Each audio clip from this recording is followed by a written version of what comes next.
first panel of the Observing Summit. My name is Volker Rachold, and I will moderate this 1-hour session here on the perspectives on Arctic observing needs. We have 6 panelists, 1, 2, 3, 4, 5, 6, who will be briefly introducing their organization and what their organization does in terms of observing. And then they will talk about what they think or what from their perspective are the future needs on observing systems. So we will have 6 very short 5-minute presentations and then followed by a 30-minute discussion. So before we start, let me just briefly introduce the 5 panelists. So we have Carolina Behe, I hope it's pronounced correctly, Carolina, yeah? From the Inuit Circumpolar Council in Alaska, USA, sitting here on the right. Then we have Hiroyuki Inomoto from the National Institute of Polar Research in Japan. Justin Hack from Regional Affairs and Northern Development, Canada. Eva Krümmel from the Inuit Circumpolar Council in Canada. Hyung-Chul Chin from the Korea Polar Research Institute.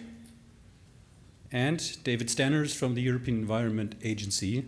So you also see from the list of panelists that this is a very international group here, and also covers quite a big range of interests in Arctic observing. So I'm looking forward to an interesting panel discussion.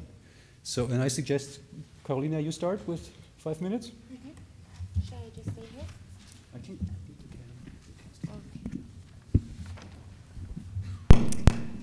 Okay, so for those of you that aren't For those of you that aren't familiar, the Inuit Circumpolar Council advocates on behalf of about 160,000 Inuit in Greenland, Canada, Chukotka, and the United States. We're one of the 6 permanent participants at the Arctic Council, and that's where most of our work is done within our offices. We work on various topics, including health, language, food security, and various topics such as that. So I represent the ICC International under the Conservation of Arctic Flora and Fauna Board, and my colleague Eva will be talking a little bit later. She represents ICC on the SAON and the AMAP board. And we're all working on various aspects of monitoring underneath those different projects. Most of my time is spent on the circumpolar-based monitoring project under CAF and identifying ways that traditional knowledge holders could actually be engaged in those groups and advocating on behalf of a participatory approach to their research methodology that they've developed. Under this approach, there would be both a traditional knowledge holder lead and a science lead with research aggregated and analyzed by either group. That being that the traditional knowledge holders aggregate and analyze and validate the traditional knowledge themselves. Once that is done, they would bring that information together to kind of create a third entity of information that would be based off of the analysis of both the science and the traditional knowledge together. The other thing that I've been doing within those groups is actually trying to get TK holders to be on the actual networks. It's been made really clear within the field work that I do in Alaska that community members very much want a say in what is being observed, but also how it's being observed, and identifying that there are actually methodologies within their own monitoring knowledge systems. That being that we choose what to observe and how to observe it. That's a really important point, I think, when thinking about observing systems and recognizing that it has to be built off of more than one knowledge system. The work there kind of has some similarities to the work that we've been doing, particularly in Alaska, to address food security. There, our Alaska board identified food security as a #1 priority, and from there asked that a document be created that is a tool on how to assess food security from an Inuit perspective. We've been working on this project for the last 1.5 years. And the thing that come out of this project, or that it's aiming to do, is to not only define food security, but to identify what the Inuit concerns are and identify the drivers of security and insecurity. And to also identify ways of analyzing or monitoring and analyzing those drivers. So in a sense, that project also is identifying what needs to be observed and how it's observed. It's become clear in this project that food security within an Inuit definition is synonymous with environmental health, with the culture as part of that environment. And we kind of saw a diagram earlier today that showed a positive feedback loop that takes place between that. If there's degradation within the environment, it degrades the culture, and the culture in turn will degrade the environment. This project has the potential then to not only say what the priorities should be, but also identify mechanisms that could be used, or indicators that could be used to measure across multiple science disciplines within both physical and social sciences, which seems to be what one of the strongest needs are, not only for there to be traditional knowledge and the monitoring methodologies found within traditional knowledge to be recognized, but also ways of linking the social and physical sciences together in order to adequately come up with what the observations actually mean. Thank you. So we continue with Hiroyuki. Yeah, thank you. My name is Hiroyuki Enomoto from the National Institute of Polar Research. So we are recently started the Arctic Research Project from 2011. And so I would like to introduce some of our activity and related AOS issues in my talk. So in the Japanese Arctic research activities, we involved the field researchers and modelers. So almost 300 researchers from Japan is involved in this project from the 35 institutions and universities. Many groups came into this project, and 40% is a modeler. And so field researcher collected the field data and put in the Arctic data archive system and say to the modeler, please use this. But that often that data is not very much welcome to the modelers. Modeler needs other kind of data. And for example, we have many temperature measurement network in many places, but only temperature does not work for modeling. Some complementation of the data set is very much useful. So to start this project, we start talking, conversation, modeler and field researchers. There was both is scientists, but there was a very big gap. And maybe between the stakeholder and scientist and user, there is many big gaps, and we need some conversation between them.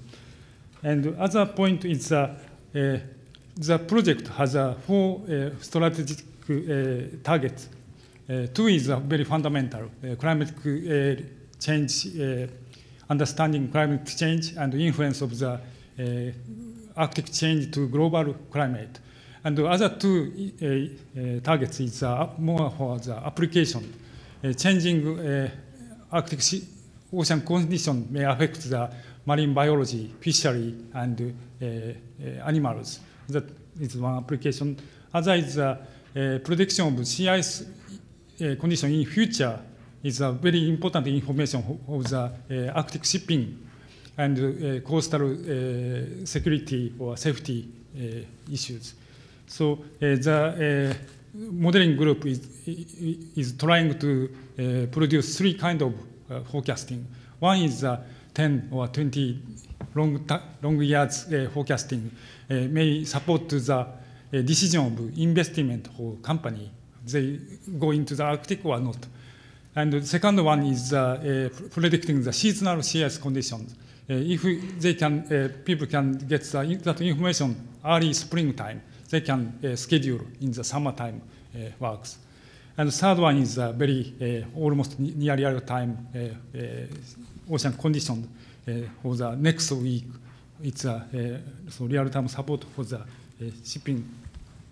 And also, scientists put the sensor in the icebreaker to measure the ship motion and ship and the impact of ice to the ships, and also icing of the ship is also a big issue for the safety. So such a connection just we started, and hope to contribute for the coming Arctic observation systems. Thank you. This is my talk. Okay, thank you. We continue with Justin Hack. Hello, folks. My name is Justin Hack. I'm from Iqaluit, Nunavut. I work for Aboriginal Affairs, and I work on this program. It's called the Nunavut General Monitoring Plan. I'm a socioeconomic monitoring analyst, but that's not to say I don't delve into the ecosystemic type of information. So basically, how the program that I work on, the Nunavut General Monitoring Plan, how it works is Nunavut was created, and it's the largest land claims agreement in Canada. And in this agreement, there's a term and condition that basically calls for the general monitoring of Nunavut. So the approach that we took was we created a plan, a monitoring blueprint. There's all kinds of different terms that you could use. And we've identified about 54 different ways, 54 different values that people have in Nunavut. So it could go from education, language, polar bears, seals, all kinds of different things. And within this plan, we have identified indicators to help focus any monitoring that occurs in Nunavut, so they can have a plan on what to do. So within the program, we also have a funding envelope, and that's the way that we kind of guide monitoring within Nunavut. So it's a pretty simple system. We've identified kind of like valued areas. We've identified indicators, and we have funds to encourage research where we see fit. So that's the easy part.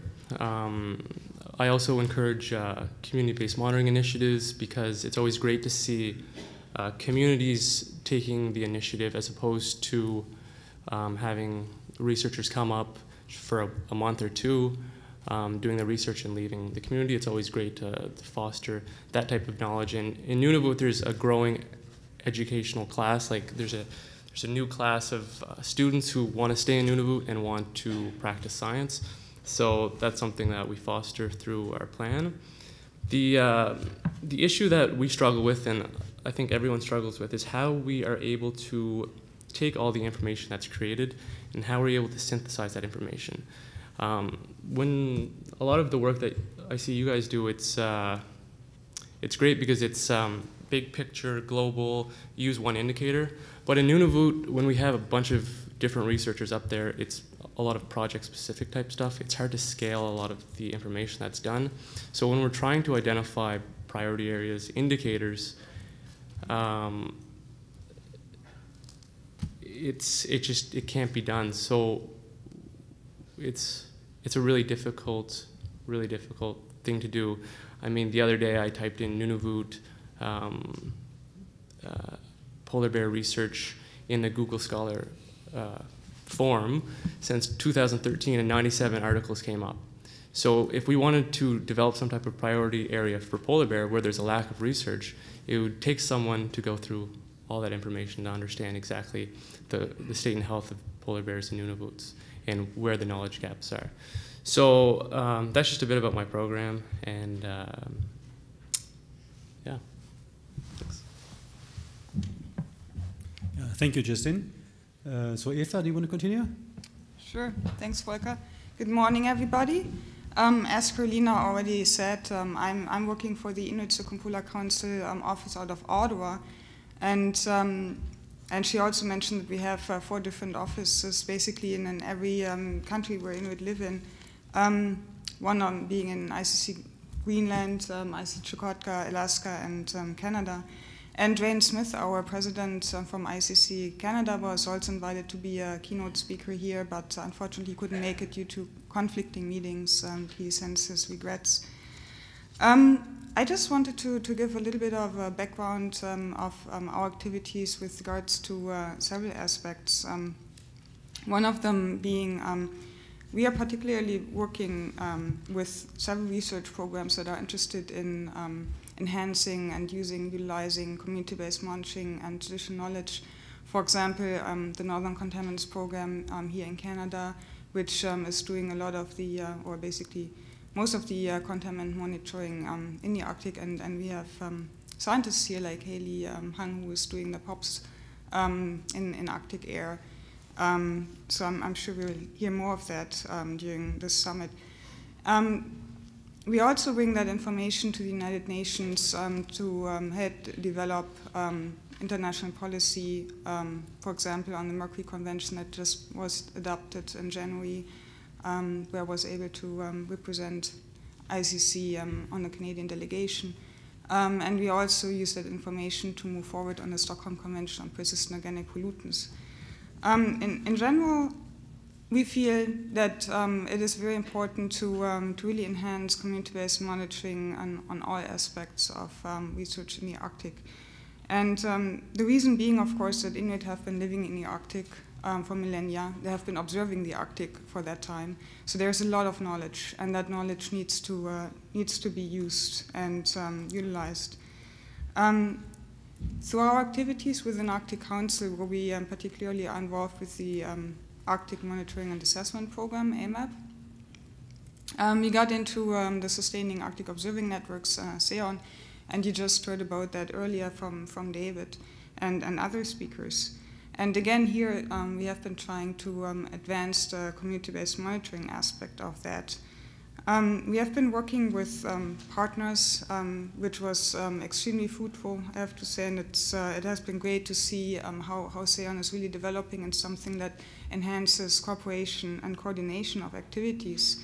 For example, partners are now working with us to develop basically community-based monitoring atlas, web-based atlas, and we are going also to have a little side meeting later on tomorrow. And we are collecting information from a lot of people that are basically working on programs and projects with regards to community-based monitoring. And maybe, sorry if I have to put Nora Johnson on the spot, but Nora, if you could just briefly stand up. If people have questions with regards to the atlas, she's basically leading that work, so you can talk to me or particularly to Nora about this. And this is an activity within SEON. And we are working also with ELOCA, which is the exchange of local observations and knowledge in the Arctic. Peter Pulsifer is probably also somewhere in the room. The National Inuit Organization, ITK, the Knowledge Center, other Arctic Council working groups such as CAF, and other permanent participants such as the Aleut International Association. So all that to basically really ensure that that knowledge that is out there and should be used is utilized. The problem that we have been experiencing is that particularly scientists working in the traditional, what we call Western science way, often don't really know how to approach traditional knowledge. I mean, many people are interested in it, but there's just a lack of good examples, and that's a lot of the work that Carolina is right now doing with the food security work and also with the CBMP. And we are very excited to really hopeful to have something coming forward that can be used as a best practice and an example on how to move forward on those issues. So hopefully this all will help to bring together the different methods of knowledge and how to use them alongside each other so that they can complement each other. Some problems that still persist and probably need to be resolved, like the different timescales that the different knowledges are used in and ways of science, the way to record the knowledge, the focus of that, the research and observing that traditional knowledge holders would do versus scientists would do, the quality control aspects of it, etc. Those are still things that we definitely need to work on, and it'll be interesting to see how it pans out in the end. Thank you. Thank you, Eva. Our next panelist is Young Chul from COPRI. Good morning. Good morning, everyone. My name is Hyungchul Shin, and I run the International Cooperation Office for COPRI, which is an acronym for Korea Polar Research Institute. COPRI is a lead agency for the National Polar Program, Arctic as well as Antarctica, and it's government sponsored. COPRI's research program is a program from typically a non-Arctic state, but close to Arctic or neighbor Arctic state. We do not sit next to the Arctic coastline, but we are subject to Arctic influence in many ways, from weather to potential future use of Arctic and Arctic waters. We run a research icebreaker that travels back and forth between south and north, and we do maintain a research station in Svalbard. I would say global change research from polar point of view and discovery are two major thrusts of our research.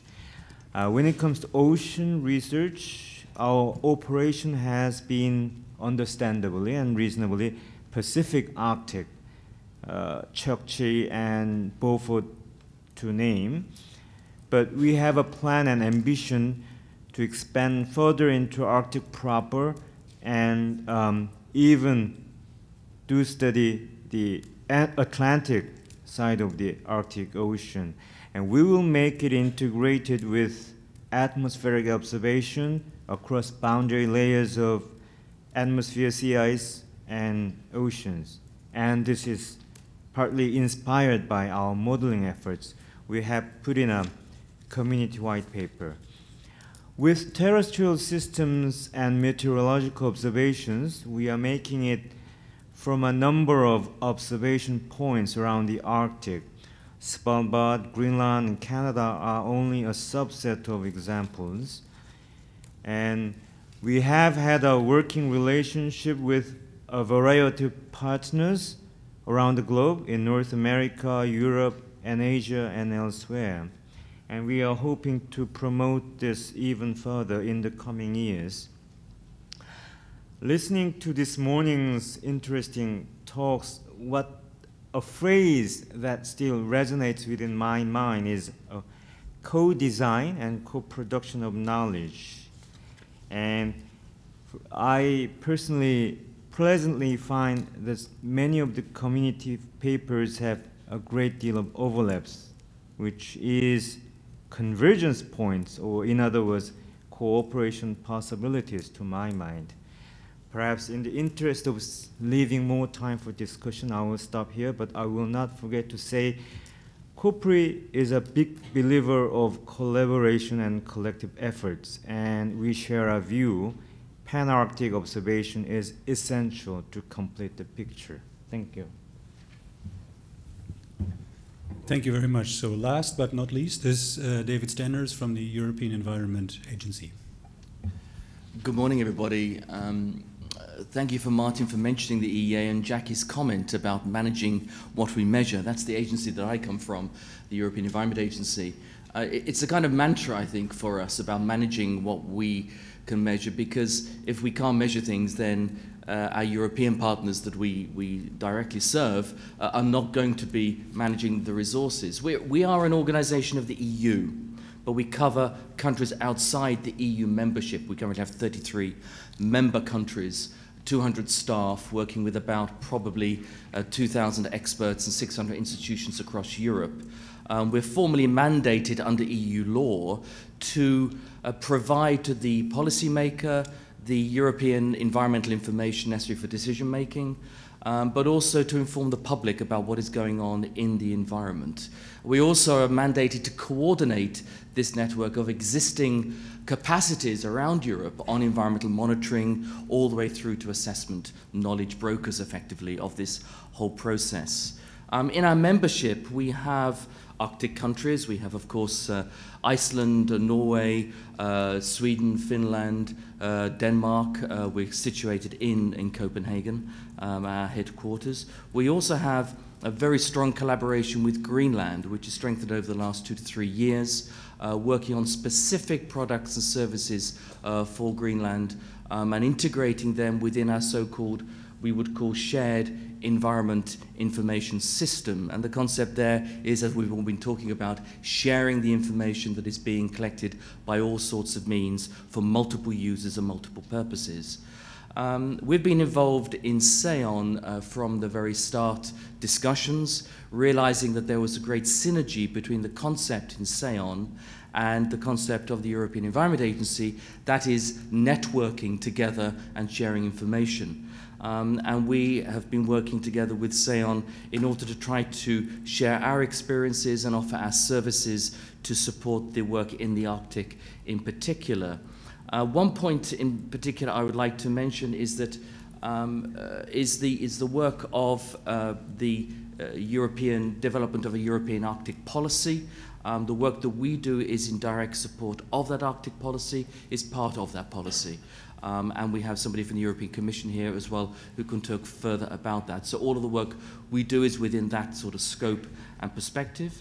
And in this context here, we think that one of the most important contributions that we can help and support is what Martin mentioned about the phone, the accessibility of information.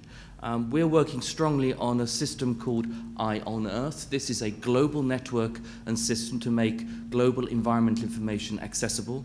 There was a first user conference of Eye on Earth in Dublin about 1 month ago. And this idea in the Arctic context, we would like to call Polar Watch. And this is a concept at the moment under SEON, which we would like to develop together with you, which is basically just trying to integrate together, synthesize together, make accessible the existing information through Eye on Earth, which is a platform and a network, to enable that this information is not just integrated amongst Arctic sources of information and users, but also it's accessible to others as well. So you can then interact with information outside the Arctic. And so we offer that idea. We would like to develop that concept with you so that this can add value to all of the existing systems and platforms that are out there, so that we can be interoperable not just within Arctic systems, but with information systems outside as well. I'll conclude my remarks at this moment. Thank you very much. Yes, thank you very much, and thanks a lot for keeping the 5-minute time. So we have quite some time for a discussion. So if you have a question, please state your name and just let me know whom you would like to ask or whom you would like to answer the question.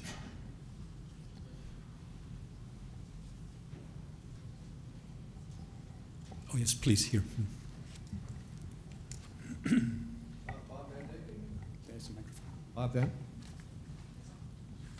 Bob Van Dyken, Council Yukon First Nations. And this is a general question for the panel. And how do we, at times Justin mentioned that perhaps indicators are fairly specific to communities or regions or locations.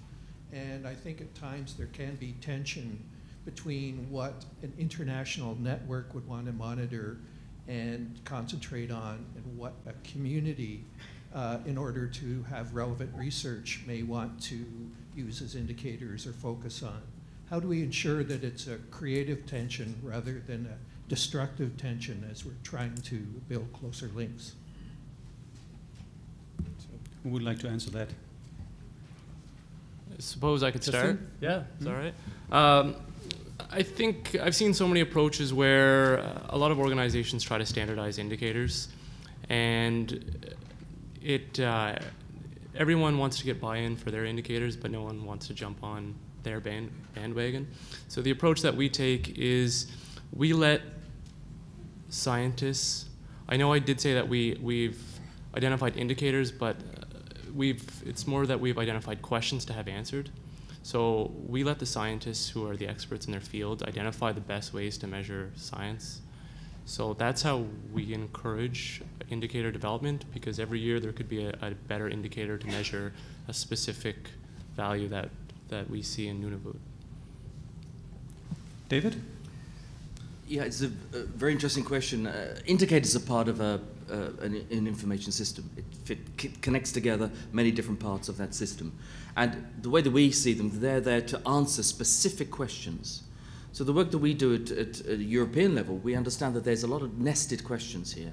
There are questions at the international level that Europe has to answer. Those are European level, country level, regional level, local level. And I think the way to ensure that there is creative tension is to identify clearly what those questions are at those different levels, from which you can then derive the indicators. And then I think you can then see and need to ensure that there is interoperability between those indicators at the different scales. Otherwise, you will have inconsistencies.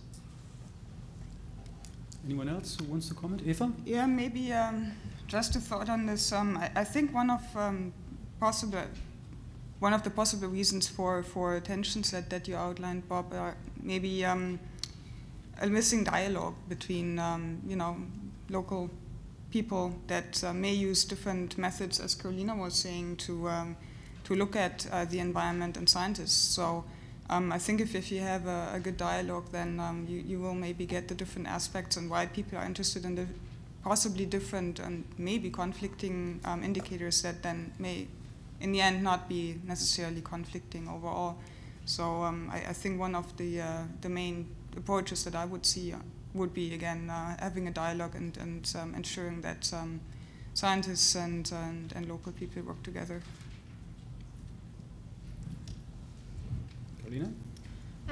Just to add to what they were saying, I'm not sure this would be true for everything, but it seems that many observing systems could be set up with design that it's going to cross scales, to go from a national to international or community level, and that would include all of these things that everybody is talking about, particularly that within an indicator there is always going to be nested questions, even for scientists. So I don't think there necessarily has to be a conflict. So for the food security project, for example, it's designed to scale up to an international scale. But of course, something that takes place in the Yukon-Kuskokwim area of Alaska is going to be different than something that takes place within the North Slope of Alaska.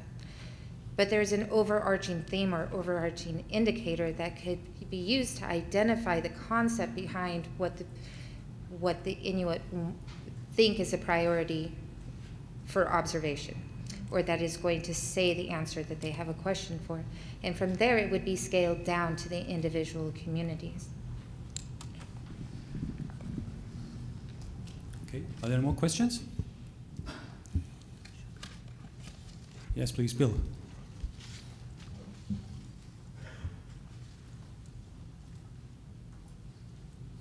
Thank you. This is Bill Manley, University of Colorado, and I have a question in particular for David Stanners. Maybe the others would like to comment too. And that is, from your perspective, would you like to elaborate on the challenges and the opportunities regarding this issue of interoperability among diverse information systems? You know how to pose a simple question, I can see. Yeah, I think the interoperability issue is fundamental here. If we are going to benefit from information collected from multiple sources for many different types of reasons, from science as well as from citizen science, traditional knowledge as well, then we need to, from the very get-go, understand the metadata, the semantics, handle all of that very, very well indeed. So there is an imperative, because of the diversity of the information, and the whole aim is to get the benefit out of the interoperability of that, is to manage from the very start the metadata and semantics of that. So this is something which is not very attractive. People don't really talk about that much. But the challenge, I think, that an opportunity here is to tackle this from the very beginning. And this is also an issue that we've been dealing with in the EA for a long time, because there's a linguistic aspect to this as well. We have many different languages involved here as well. We deal with 25-6 languages in the European Environment Agency, and we have a thesaurus of environmental terms, which we are using also in the Russian language, Chinese, Arabic, and there is a challenge now to maybe expand that to some of the languages in the Arctic as well in addition. So these fundamental tools to handle the information is imperative. But on the other end, in terms of just opportunity, just to try to be brief in my answer, because I could discuss this for a very long time, is that the way in which if you can handle this type of information in the right way, how you can involve many other sources of information. So, for example, the citizen. The Eye on Earth concept, which I mentioned very briefly, is very much to do with putting together the formal information with the citizen information. In two examples I can give you, in alien species and marine litter, but also, actually there's a third, also in noise in the EU. There is legislation on these three issues, but the only way to collect this information for the policy purposes is through citizen involvement. So Eye on Earth is designed to ensure that we have a proper way of citizens making available that information. And that's, I think, the opportunity. I think we've just touched the tip of the iceberg, sorry about the linkage there with the polar issues, because I think there's a massive source of information there which we are ignoring if we only look at the formal science and the formal network. So that's, for me, the opportunity. But that all depends upon handling the semantics and the metadata well. Is anyone else who would like to say something for this? Eva? Ladies first. I just wanted to underline what David was saying, and one of the ways that we go about it, because there are so many different things that we learn about now, that since we have been working within SEAON and trying to collect all that information for our CBM Atlas. And one of the things that we are looking at, of course, is also how can you make sure that all that information can be connected somehow. And I find that SEAON is a very nice forum to address that issue.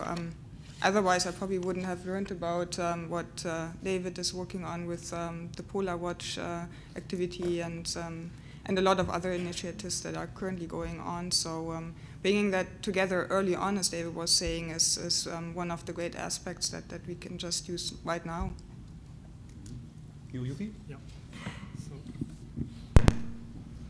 So it may be not the direct answer to that question, but our institute or other polar scientists is visiting often Antarctic and Arctic. And when our institute started the Arctic research work 25 years ago, we encountered, so we mentioned the diversity of information in the Arctic region. So complex and many issues are working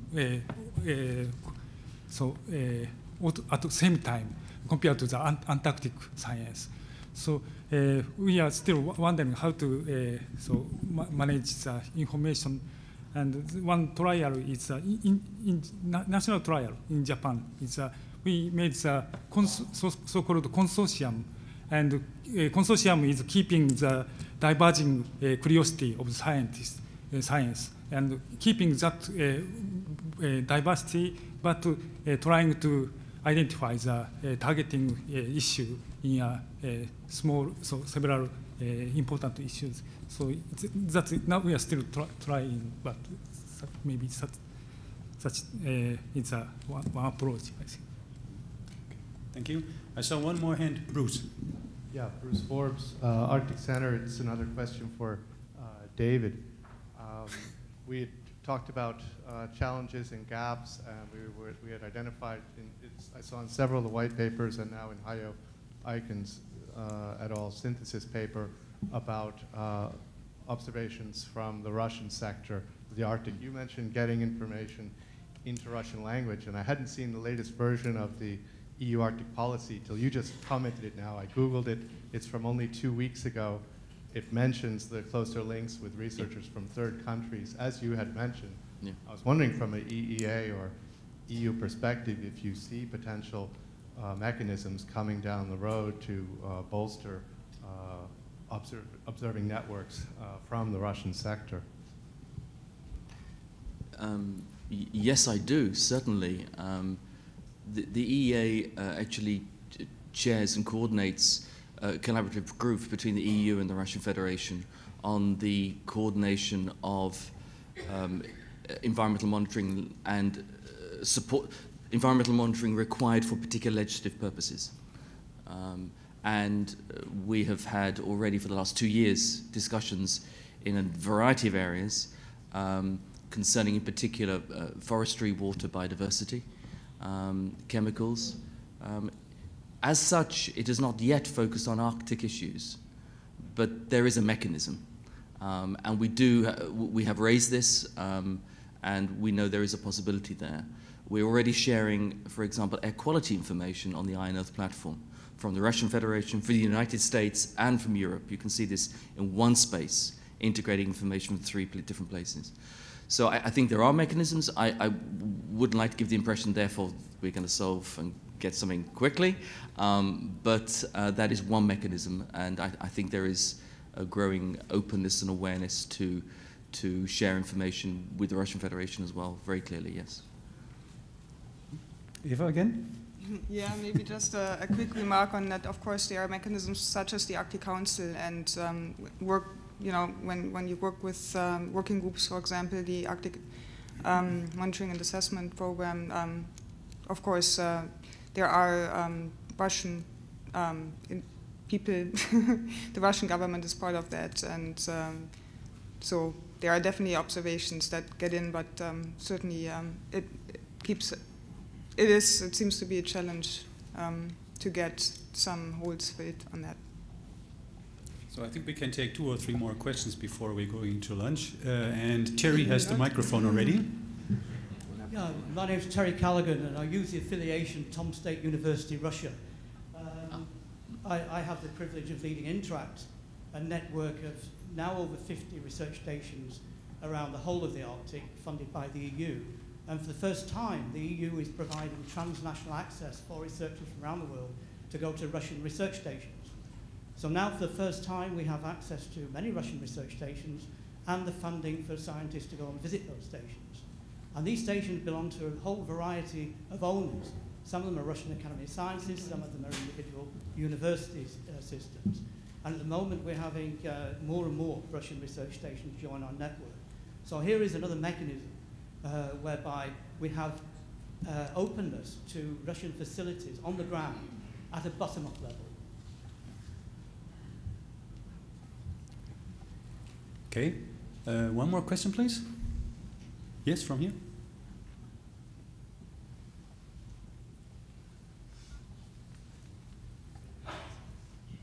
I'm Andrei Petrov, University of Northern Iowa, and I guess I represent RESDA and Arctic Social Indicators here. And I just want to, since it's maybe the last question, bring us back to the topic of the panel. And the title of the panel is the observing needs in Arctic. So I would like to ask every panelist, putting on the spot, and maybe give us a couple, 2 or 3 most important priorities that, from your perspective, where we're lacking, where we should be emphasizing our needs in the next, I guess, foreseeable future in terms of observing. What is missing? Is it topical, the domains that we really need to be emphasizing or re-emphasizing, or it's a methodological needs? What are the most urgent needs in your opinion, I guess? Thanks for this very nice closing question, actually. So, who would like to start? Karina?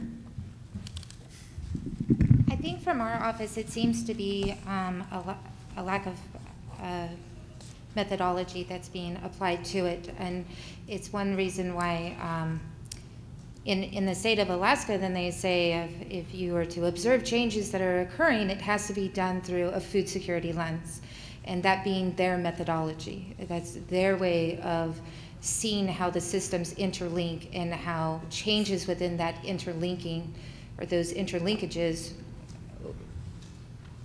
affect everyday life. So it definitely seems to where multiple list of actual things that need to be observed come under that.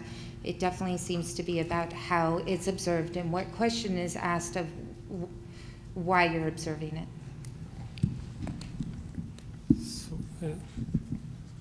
so from the other point of view, so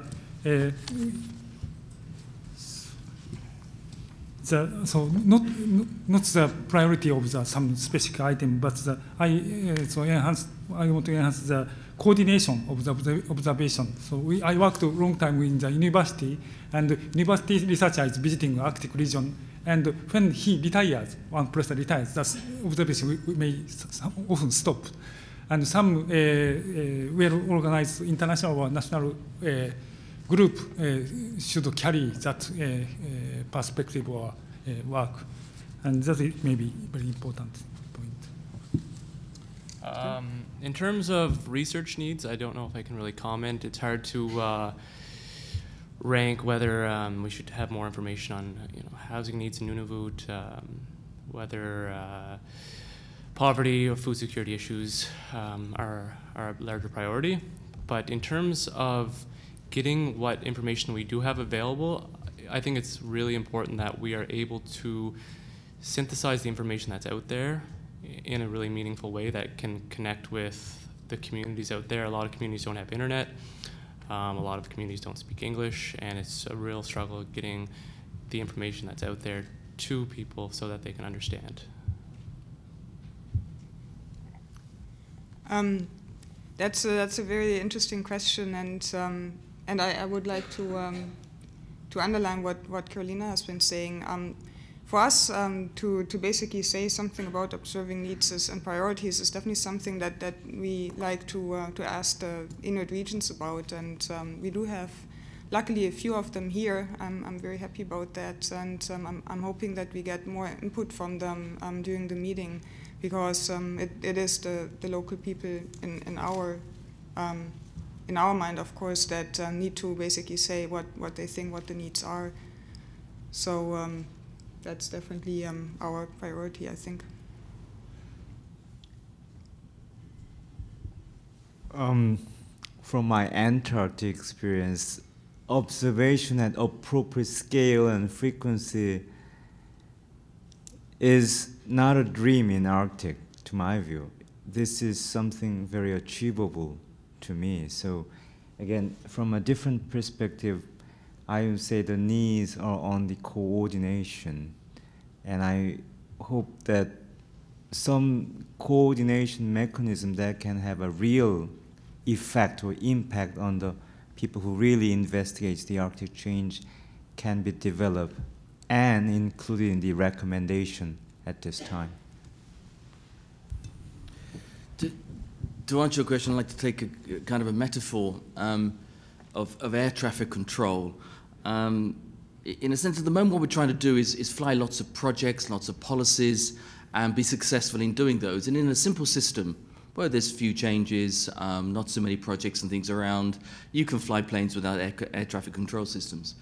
But we have a complex system with lots of activities, lots of immediate needs, as has been emphasized in the first session. And we don't have an air traffic control system. Well, we have some observations, but they're not communicating with each other. And, at the right moment that you want to measure the plane landing, you don't see it. So I think that idea of having an observation system which connects all the dots, identifies what you need in addition, and does it efficiently with proper agreements, that's what you need. So I think these were very good concluding remarks for the session, and I'll let you go into the coffee break, the lunch break on time. But before that, I would like to thank the panelists for interesting discussions and presentations, and I'm sure there's lots of time over the next 2 days to continue that discussion in the breakout groups and so on. So thank you very much.